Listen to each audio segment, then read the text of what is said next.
Hello बच्चों।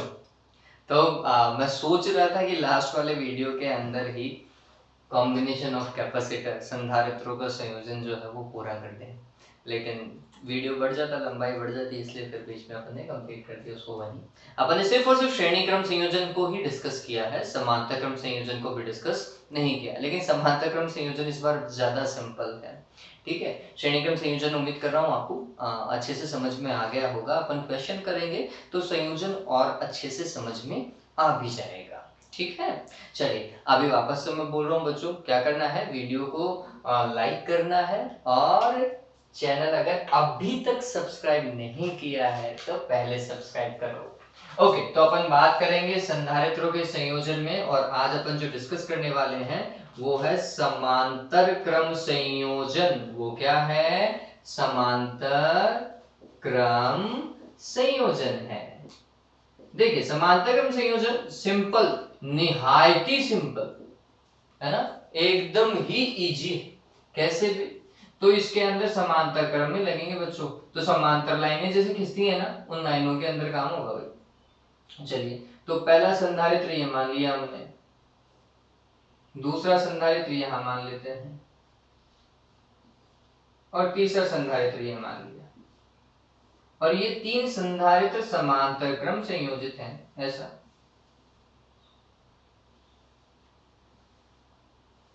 ये तो पहले की धारिता C1, दूसरे की C2 और तीसरे की क्या, C3, और फिर इन्हें एक बाह्य स्रोत से जोड़ दिया गया है।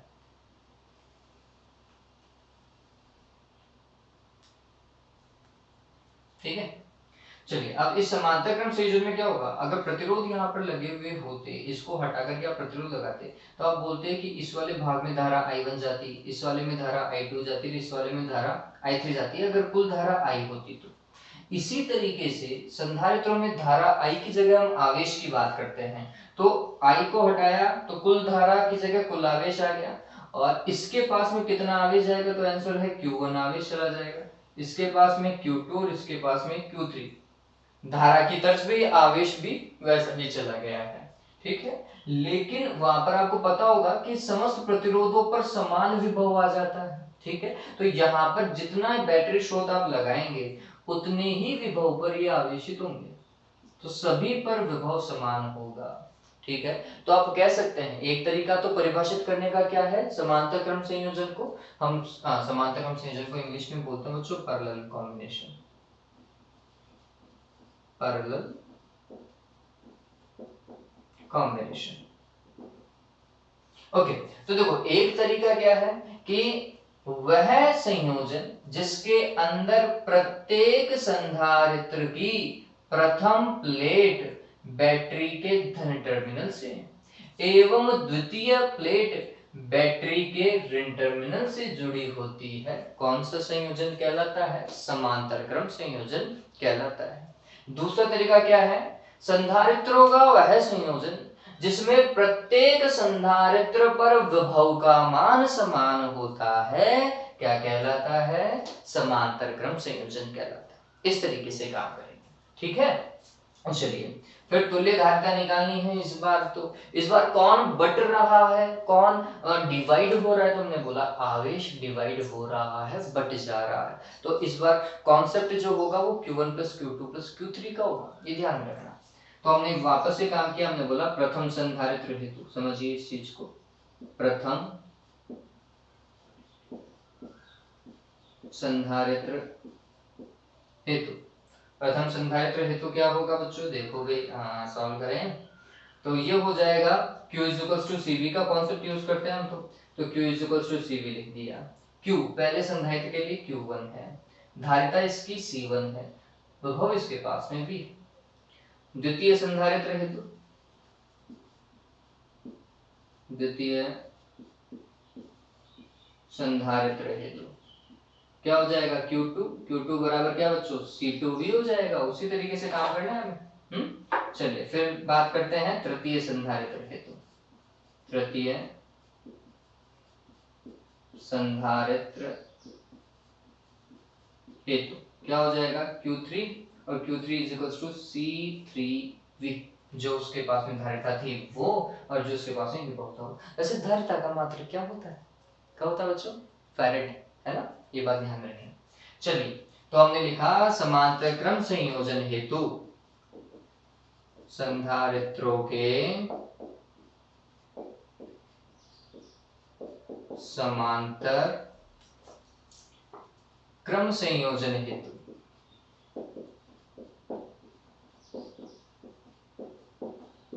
देखिए क्या होगा भाई, तो ये लिखा जाएगा कुल, सॉरी हाँ, आवेशी, कुल आवेशी जो क्या हो जाएगा, Q1 plus Q2 plus Q3, है ना। इससे लास्ट वाले में अपने विभव के लिए बात की थी, V1 plus V2 plus V3 में बात की थी। फिर Q1 का मान कितना, तो ये है C1V, इसका C2V, और इसका क्या बच्चों, C3V, यही तो कैलकुलेट किया हमने। और कुल आवेश क्या होगा, तो कुल आवेश के लिए कुल धारिता या तुल्य धारिता इनटू तुल्य विभव, फिर V को क्या लिया जाएगा common, C1 plus C2 plus C3, यहाँ पर क्या आ जाएगा, C equivalent is equals to V, sorry C equivalent into V, V से V कैंसिल, तो C इक्वलेंट का मान क्या आ गया भाई, C1 plus C2 plus C3, यही तो मिल रहा है बच्चों।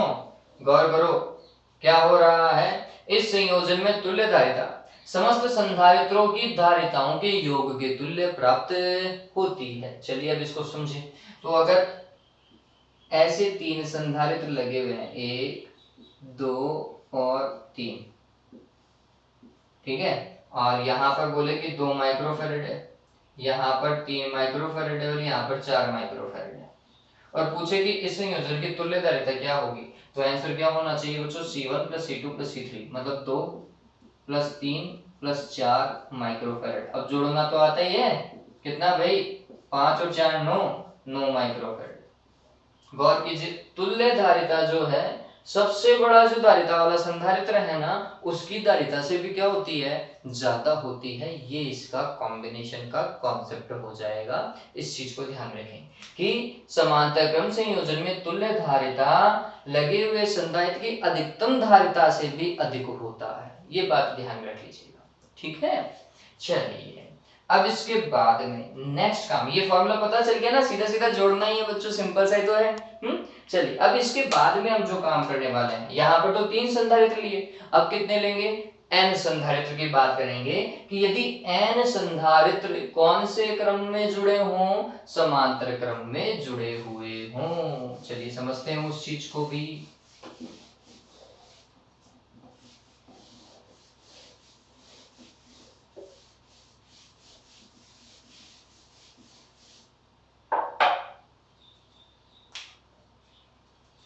तो ये केस आ गया हमारे पास में, है ना। और क्या केस है कि यदि स्मॉल n संधारित्र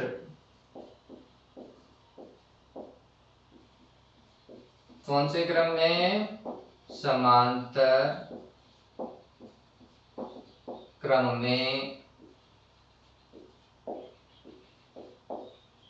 जुड़े, ठीक है, तो क्या हो जाएगा बच्चों, C इक्विवेलेंट बराबर C1 plus C2 plus C3 plus C4 dot dot dot Cn। चलिए आगे, समस्त की धारिता क्या हो सकती है, समान हो सकती है। तो इस केस का भी एक और केस हो गया, यदि समस्त स्मॉल n संधारित्रों, मात्रा गलत लगी है भाई, संधारित्रों की धारिता समान हो,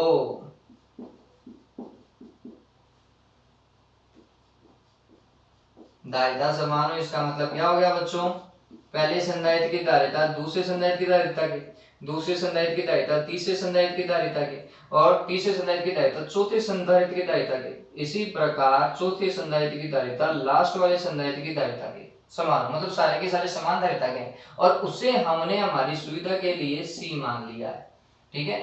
तो यहाँ पर C इक्विवेलेंट बराबर क्या हो जाएगा बच्चों, C1 की जगह भी C, C2 की जगह भी C, और C3 की जगह भी C, ये C ऐसे ही चलेगा, डॉट डॉट डॉट C। 2 को जोड़ोगे 2C, 3 को जोड़ोगे 3C, 4 को जोड़ोगे 4C, और n को जोड़ोगे तो nC, ऐसे तो होगा C इक्विवेलेंट। अब देखो सवाल कितना इजी बन जाता है इससे।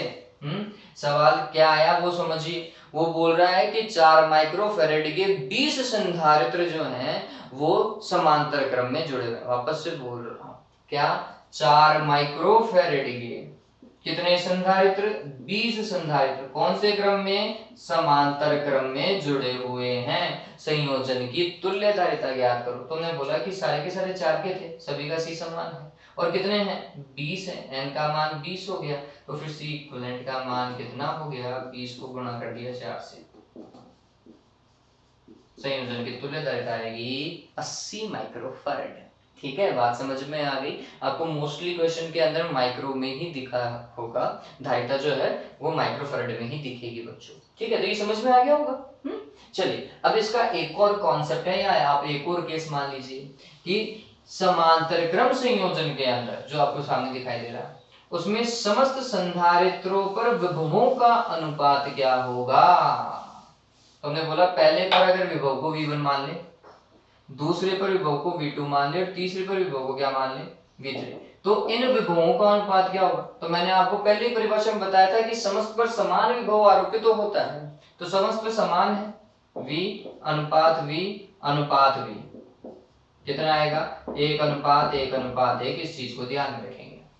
हो गया, डन। चलिए, अब लास्ट जो अपन ने वहां पर भी डिस्कस किया था कि यदि माध्यम पर दिया जाए, है ना, ये समांतर क्रम संयोजन पढ़ रहे हैं और वो भी समांतर प्लेट संधारित्र के लिए। ठीक है, तो अब नेक्स्ट और लास्ट केस आप कह सकते हैं जिसको हम डिस्कस करने वाले हैं।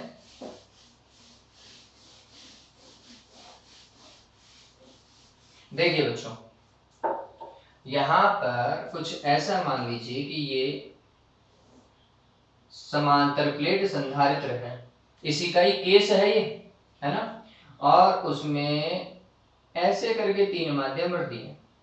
पहला वाला ऊपर वाला एप्सिलॉन r1, नीचे वाला एप्सिलॉन r2, ये एप्सिलॉन r3 का। तो आप गौर करो, सभी माध्यमों की दूरी समान है d, सभी ने d कैप्चर कर रखा है, लेकिन अगर क्षेत्रफल पूरा a है तो इसके पास में कुछ है, इसके पास में उसका कुछ भाग है, इसके पास में कुछ भाग है। तो हमने बोला कि पहले के पास में क्षेत्रफल a का a1 भाग है, दूसरे के पास में a2 भाग है, तीसरे के पास में a3 भाग है। तो गौर करो, ये कुछ ऐसे हैं कि 3 संधारित्र हो गए, C1 C2 और C3, C1 C2 और C3 ऊपर नीचे तो लगे हुए हैं, और ये एक ऐसे जुड़े हुए हैं बच्चों।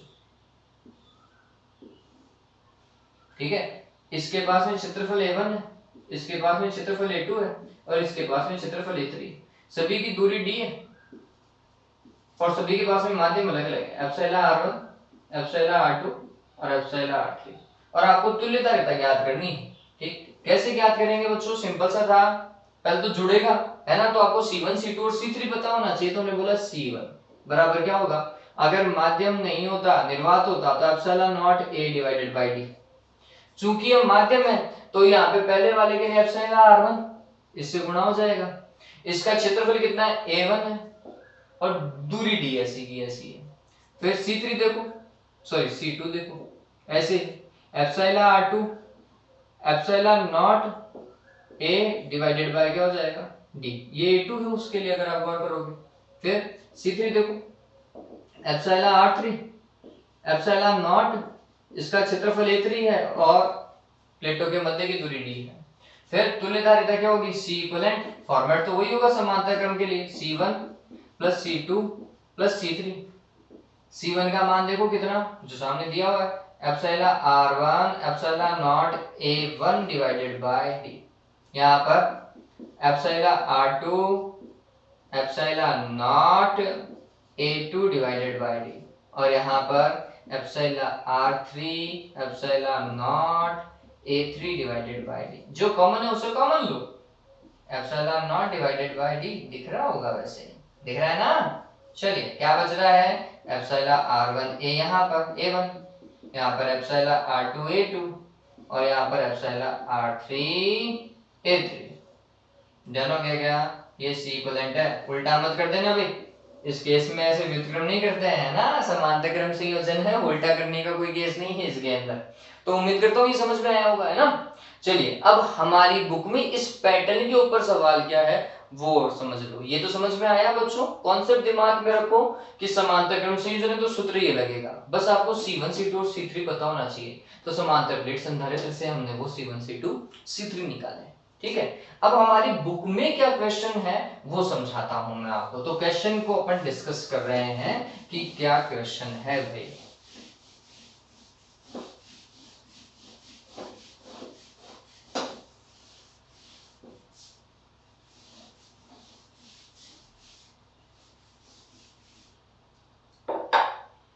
देखिए क्या होने वाला है, हमारी बुक में जो क्वेश्चन दिया हुआ है वो कुछ ऐसा है कि संधारित्र और ऐसा बीचों बीच से एक लाइन जा रही है और बोल रहा ऊपर एप्सिलॉन R1 है, नीचे एप्सिलॉन R2 है। उसने पूरे को A बोला है, मध्य की दूरी को D बोला है, बस। और बोल रहा है कि ये इन दोनों के बीच में तुल्यधारिता ज्ञात करो। इसको PQ बोल दिया उसने शायद, तो PQ के मध्य तुल्यधारिता ज्ञात करो। तो जब कुछ ऐसा दे रखा और बोले नहीं कि ये A1 है ये A2 है, तो ये समझ जाइए कि ये दोनों बराबर आधे आधे भागों में बांटोगे आप। तो इसके पास में भी A1/2 और इसके पास में भी A1/2 लिखोगे।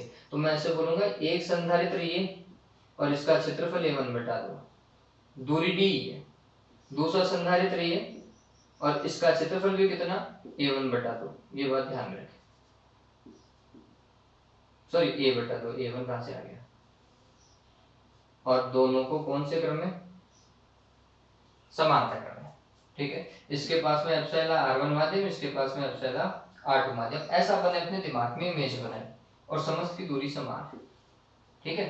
तो C1 ऊपर वाले के लिए क्या होगा बच्चों, C1 देखो epsilon not, sorry epsilon R1 epsilon not a की जगह लिखेंगे A/2 और D, तो ऐसा का ऐसा।